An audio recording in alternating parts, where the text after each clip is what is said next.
بداية مباراة الأهلي وسان جورج، مباراة العودة في أفريقيا. بسم الله. فيك يا أهلي الموت هيوقف. عدى كريستو كريستو كريستو كريستو. يلا. يا عيني يا ابني، امام يا لعيب. خد فاول إمام. يا واد يا قفشة يا عالمي. طيارة تريكا يا ابن اللعيبة. ميسي مين يا جدعان اللي يتقارن بالمعلم مجدي قفشه؟ وحشتني ان انا اشوف الاهلي بيجيب اهداف من ضربات ثابته. بالمناسبه النهارده الجمعه ال 148 من القضيه، ممكن اعاد الله علينا وعليكم بالخير واليمن والبركات. النهارده بيعيد علينا الملك محمد مجدي قفشه بجول ولا اروع من ضربه حره ثابته. كوره من كور الملك ميسي. انا شفت الهدف بتاع محمد مجدي قفشه ده قبل كده، جابه مع بيراميدز في الدقيقه الاخيره تقريبا، في ماتش كان ليهم كانوا عايزين يفوزوا ونزل جابه في الدقيقه الاخيره، بس مش فاكر ماتش مين بالظبط. الانسه بالتدريب، وكالعادة هدف تسبب فيه إمام عاشور. في حاجة مش طبيعية، كهربا مش مركز. يا سلام يا قفشة. قفشة مبدأ، يا لهوي يا لهوي يا لهوي يا لهوي يا لهوي يا لهوي. الملك محمد مجدي قفشة رايق ومتدلع. إمام عاشور برضه خد ضربة حرة مباشرة برضه من زي الكرة الأولانية اللي جاب منها قفشة جول. إمام مزعج مزعج جدا يا جدعان. عايز أقول لكم يا جدعان إن يعني أحمد عبد القادر وكهربا بقالهم كام ماتش بصراحة جامدين جدا، جامدين جدا فوق ما تتخيلوا. يعني عبد القادر نزل في ماتش المصري عمل اسيست روعه، ونزل برضه الماتش اللي فات مع سان جورج جاب جول الثالث، وقفشه كذلك الامر نزل غير الماتش اللي فات. وادي النهارده بيجيب ضربه حره ثابته ايه من بتوع ميسي. الفولت قاطع تاني النهارده يا كهربا. مستر كولر يا جدعان بيدلعنا يا جدعان في الضربات الثابته بصراحه. بيلعبها بكذا طريقه، مرات مثلا من لعبه واحده، مرات من جمله. يعني الركنيه بنشوف فيها تنوع، الضربات الثابته بنشوف فيها تنوع. يعني شغل مارسيل كولر باين جدا بصراحه. لفها لفه جاتو كريستو.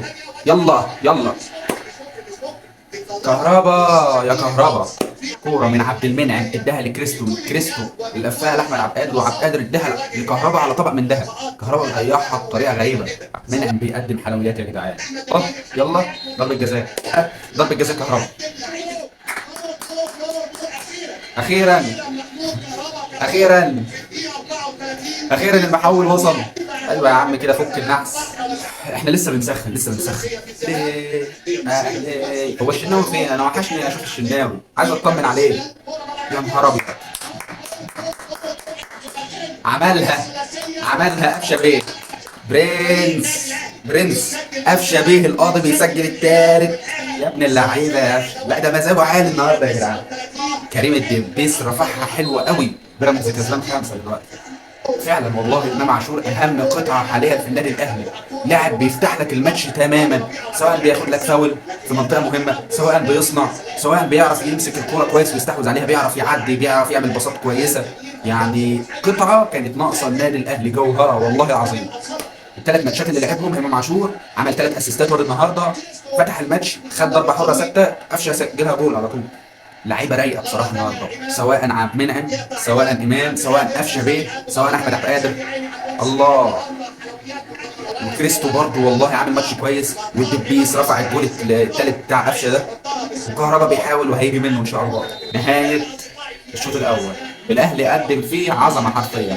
كرات ثابته ماشي، اختراقات في العمق ماشي، تسديدات ماشي، كل حاجه عملها النادي الاهلي في الشوط الاول. بالمناسبه يا جدعان بقى النهارده عيد ميلادي.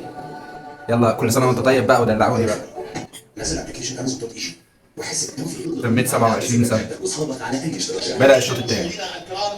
عايز بس اشوف بقى كريم فؤاد، وعايز اشوف حسين الشحات بقى، وغير لي الفرقه بتاعت الشوط الاول. انت مش عايز حاجه من الماتش تاني، غير الفرقه بتاعت الشوط الاول، نزل لي بقى الفرقه الثانيه. اللي احنا بنشوفه دلوقتي ده عظمه يا جدعان. انك تشوف عبد القادر من الجبهه اليمين وكريستو من الجبهه الشمال، وهما الاثنين طايرين وفاتحين لك الملعب، ده شغل جامد جدا بصراحه. وجود كريستو واحمد عبد القادر على الاطراف عامل شغل عالي جدا. اديله ميه اديله نار. النادي الاهلي فريق جبار. كهربا كان عايز يجيب جول مارادوني، بس مارادوني من اللي هو بتاع الغلابه.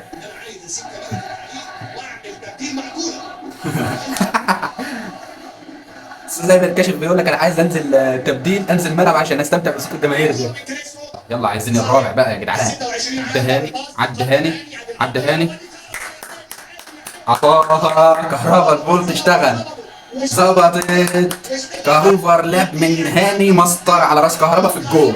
ايوه كده يا عم، ايوه يعني كده. اتمنى ان الحلقه اللي انا عملتها عشانك دي تكون جابت فايده. اوفرلاب مسطره على راس كهربا. اوعى العول اسد يا عم الحاج. كده شياط وحرقان هناك عند اللي بالي بالك. ما وصلناش للدقيقه 70 واربع اهداف للاهلي، اثنين كهربا واثنين قفشه. دخل كريم فؤاد وخرج عبد القادر، ودخل ياسر ابراهيم وخرج محمد عبد المنعم. تغييرين عبقريين من مارسيل كولر، عشان انت دلوقتي نتيجتك مريحاك، فانت حافظ على لعيبتك.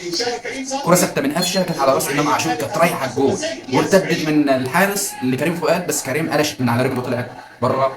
بقى مش كفايه يا اخي، اتقوا الله يا اخي، اتقوا الله يا اخي، اتقوا الله، اهدوا، خلوا الناس تاكل عيش يا جدعان. جماهير سان جورج سايبه الماتش خالص وقاعدين بيتصوروا ولا على بالهم يا جدعان. الجماهير مارسيل كولر ما نزلت من الشحات. نهاية المباراة بفوز الأهلي برباعية نظيفة، أحرز هدفين قفشة وكهربا هدفين. كولر قدم واحدة من أعظم مبارياته، والأهلي عزف سيمفونية. لعيبة كتير قوي النهاردة كانت فايقة ورايقة، عبد القادر، كريستو، قفشة، إمام عاشور، كلهم كانوا لعيبة فايقين ورايقين النهاردة. كولر زي ما عودنا الموسم اللي فات على ثلاثيات، الموسم ده بدأها معانا برباعيات. ألف ألف ألف مبروك لنادينا الحبيب النادي الأهلي، وإن شاء الله ال 12 في الجزيرة.